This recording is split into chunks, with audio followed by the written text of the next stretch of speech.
Thanks for joining us again. It's another edition of Toro Talk as we get ready for the West Division Finals coming up here this weekend. I'm Joel Norman, and today we're joined by Toros center Derek Humphreys. Derek, thanks for joining us. You've been an important part of this Toros team since coming over in January. You've been used as a top-line center. Now you've been on the second line. Talk about what it's been like coming over. It's got to be a little bit strange switching teams in the middle of a season. Yeah, I think coming over middle of the season, it's usually pretty tough for players, but I've just come into such a great environment. The teammates and coaches have just been unbelievable and welcomed me in, and so it's just been a great experience so far. What's been your favorite thing since coming over? Has it just been, clicking immediately on the ice, or what has it been? Just the teammates. The guys they're so good, and the culture here is just amazing. And like I said, everyone's just so welcoming, and that's what I love about it here. You began the season on the top line, got a lot of work there. Blake Olvey kind of got back from injury, worked his way up, and now he's on the top line. You haven't really changed anything though going to that second line. You've scored in both playoff games so far. What's the key to that switch? Has there been any change in your mindset or your approach at all?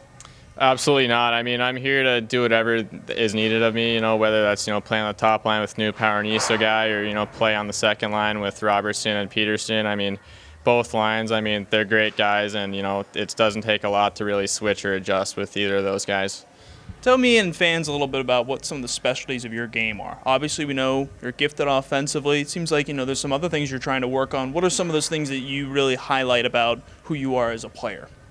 I think one of my biggest, abilities to play on the ice is just make plays and see the ice. But then again, I'm another guy out there. It's a team effort, and if I end up scoring out there, I'm just the end result. And I want to give credit to my other guys on the ice, putting me in those positions to be successful. And it's worked out obviously very well so far. Like I said, first line, second line, wherever you've been.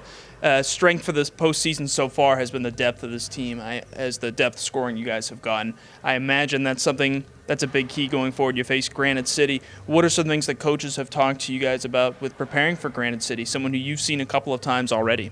Granite City, hats off to them. They're a great team, and, they're obviously going to bring it this weekend. But I think we're a team that has hit our stride here late in the season, and, the boys are ready to go, and, we're ready to play, and we're expecting it to be tough. But I think, team chemistry is as high as it's ever been, and I think we're going to be ready to go here. You guys faced Granite City at the end of January. You had been not even with the team for about a month at that point. You kind of jump in. It's a rivalry game, couple of rivalry games. The first night was the highest scoring game between the two teams this year. You got a goal. And, when you go into that, you wonder, I always wonder these things. Are you aware that were guys kind of telling you, hey, this is our rival, this is going to be a different type of game? Was that a message that was, pushed across to you before that weekend? I think coming into that game, I had heard stories and stuff about, how they've been top of the division and stuff like that. But, at the end of the day, I was just like, don't really worry about it and just go out and play my game and just play hard. A couple of weekends ago, Granite City was here to face you guys. What were some of your takeaways from that weekend that you think you guys can use and be successful doing a lot of that similar stuff? I think when we played them at the end of the season that, we came out, and obviously the first night we didn't get the result we wanted, but I think that second game, all the boys we strapped it in and, had a good second game, and, that just goes to show you when we're playing at the top of our game, we can beat any team in this league. Well, Derek, we hope we can be talking again after a trip to the Fraser Cup Championship Tournament, but thank you for joining us here today on Toro Talk. All right, thank you, Joel. That was Derek Humphreys, Toros forward, joining us, and this has been Toro Talk.